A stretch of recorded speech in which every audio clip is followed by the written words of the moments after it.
Hey there, mother floppers. Has life been needling you lately? Finding things just too complicated? Have you been thinking about making big changes? Simplify. Can't get any peace at home? Catching yourself watching too many true crime channels on YouTube? We're all prone to it. It's so easily done. Contemplating murdering the wife and stuffing her body into a suitcase? And topping little Declan and Destiny that don't want to spring for 2 suitcases? Don't worry about the kids so much. You could just pop their bodies into carry-on luggage. Then telling the neighbours they're all interstate, visiting a sick relative. Don't do any of that. Get outside, go for a paddle or a bushwalk. Get spiritually nourished by nature. Go fondle a plant instead. Like this plant, for instance.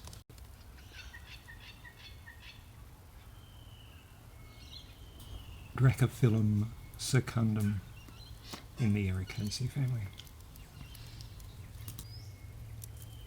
Now the first thing you notice about this plant is that all the flowers are arranged on one side of the stem, which is handy because that's what secundum means.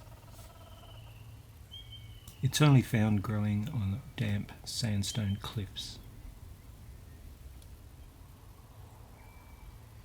Very common in the Blue Mountains, not so much on the coast. When the petals fall away, you can easily see the pink style. Flowers between August and October.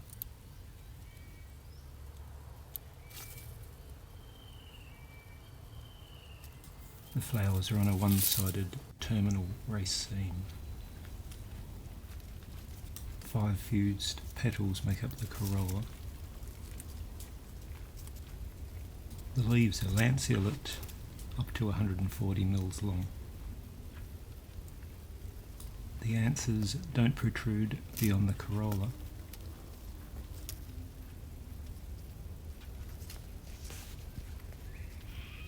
The filaments are fused with the upper 1 millimetre free.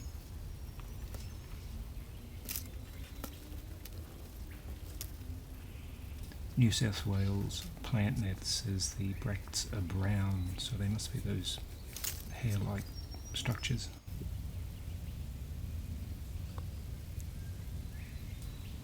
The stem is that intense pink colour, and the calyx not quite as intense.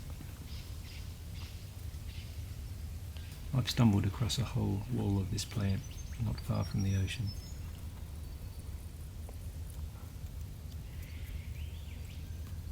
This species is not considered to be at risk in the wild.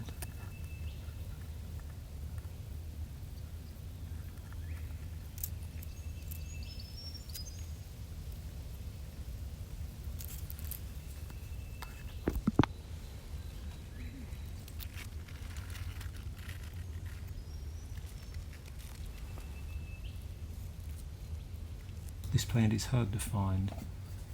Look for sandstone cliffs in moist areas.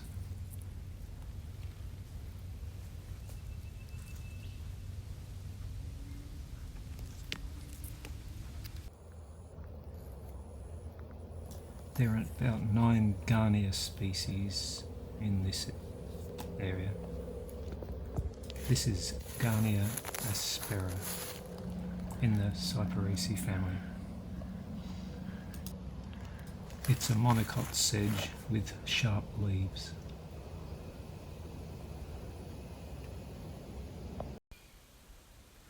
Here's another member of the pea family, Fabaceae. This is Gompholobium grandiflorum. Egg yellow wings, banner and keel, and black calyx. Linear leaves, 1 mm wide to about 30 mm long. No stipules. Grows in dry sclerophyll forest and heaths on sandstone.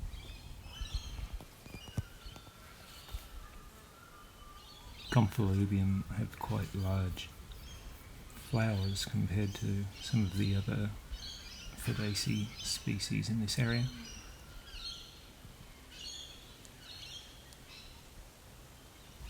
The black calyx makes it fairly easy to spot. And being a pea, it fixes atmospheric nitrogen.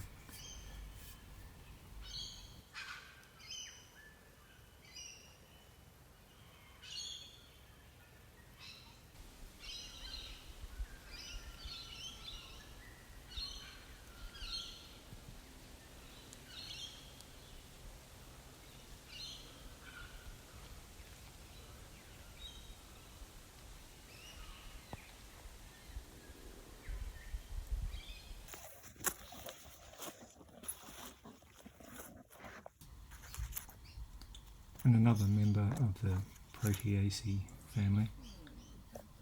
This is Hakea dactyloides.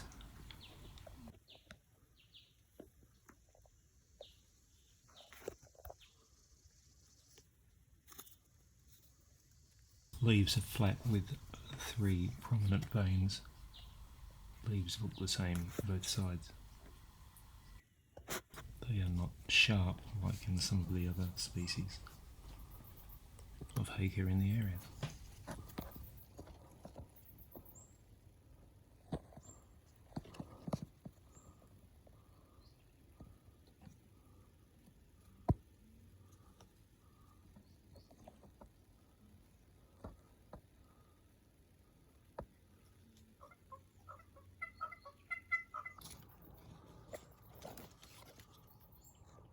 These knobbly round things are the fruit, containing 2 winged seeds. And while they're not a fruit like an apple, they are indeed a fruit. New growth has this rusty colour.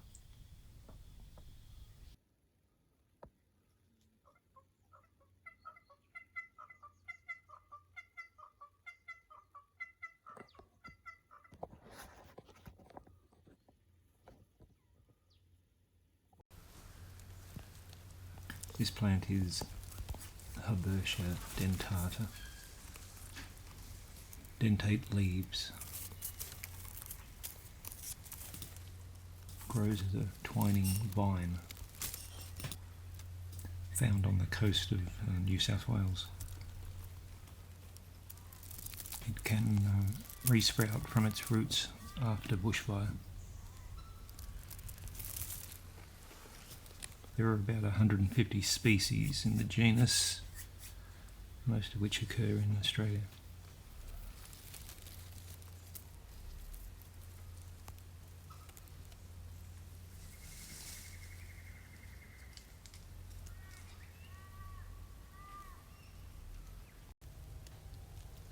And here are 2 species in the Proteaceae family, Isopogon anemonifolius and Isopogon anethifolius.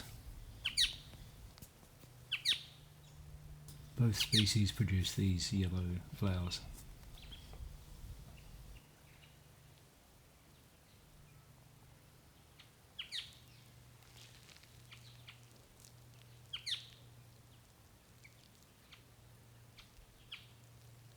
This species is anethifolius with the terete leaves. They're quite sharp.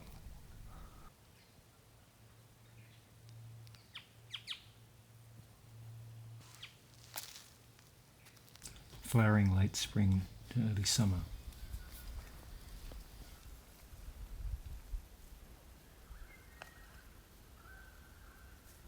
The flowers have 4 tepals and 4 stamens.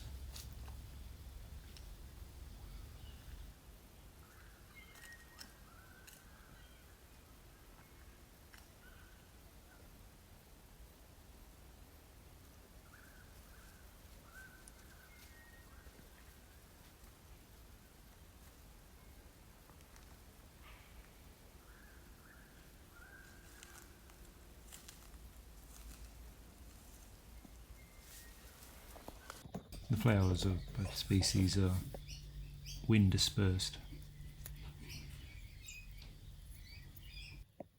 The Proteaceae family have other methods of seed dispersal, even some dispersed by ants.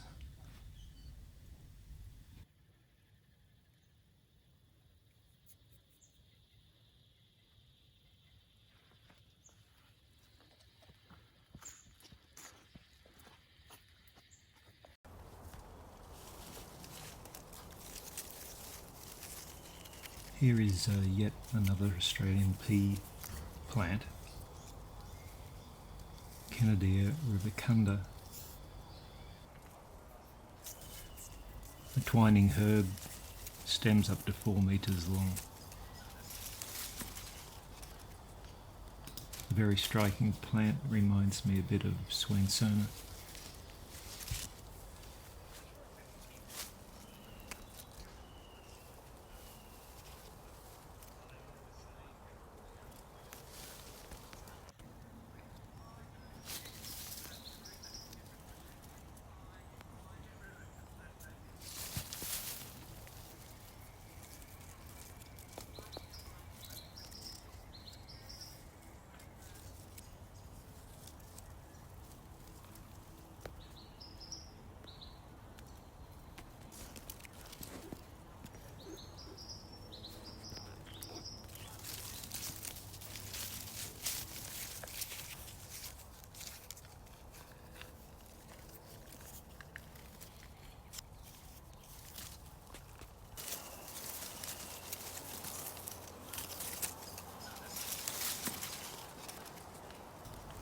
Hairy calyx up to 15 mil long.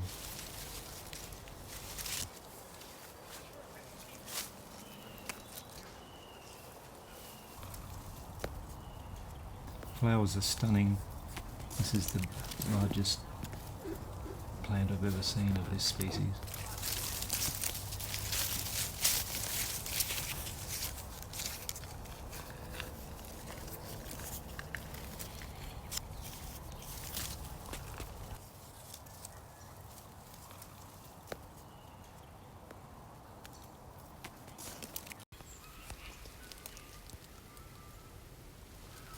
Lasiopetalum macrophyllum in the Malvaceae family.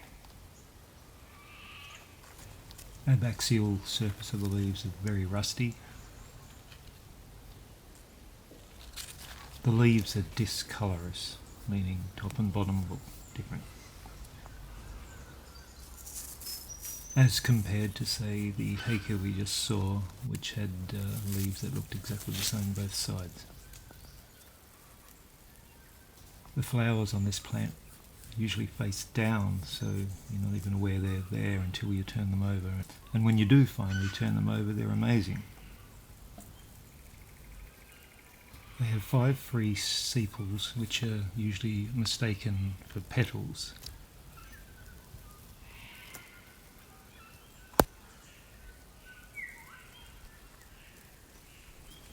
The stamens have terminal pores, and the ovary is superior.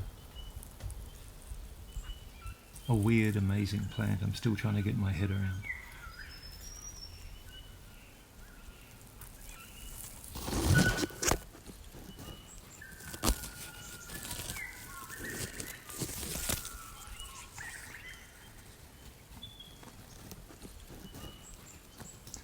Everything's hairy and rusty.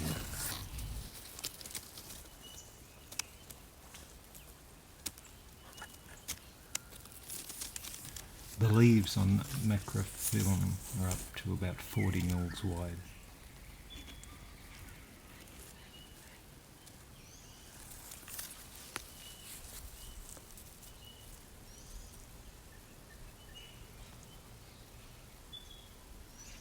You can see the green protruding style.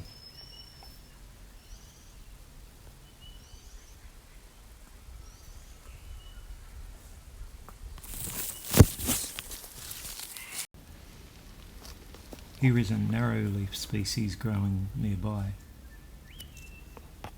I think this is parviflorum. or perhaps Ferruginum.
So we're on Hawkesbury Sandstone, close to the beach.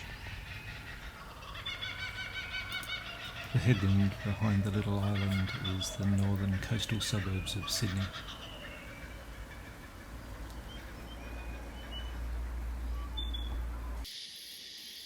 It's time to be deafened by the cicadas. This large plant is Banksia robur, in amongst the Gahnia Dracophyllum.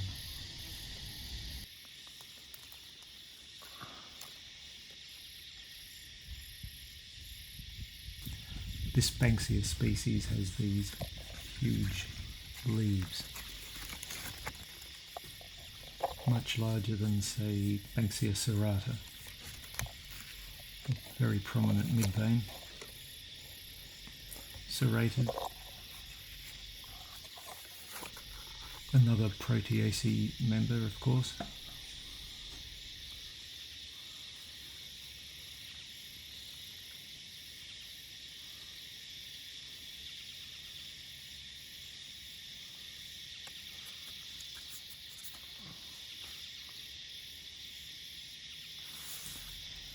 And that's about it for today. Make sure you go for a bushwalk and look at some plants.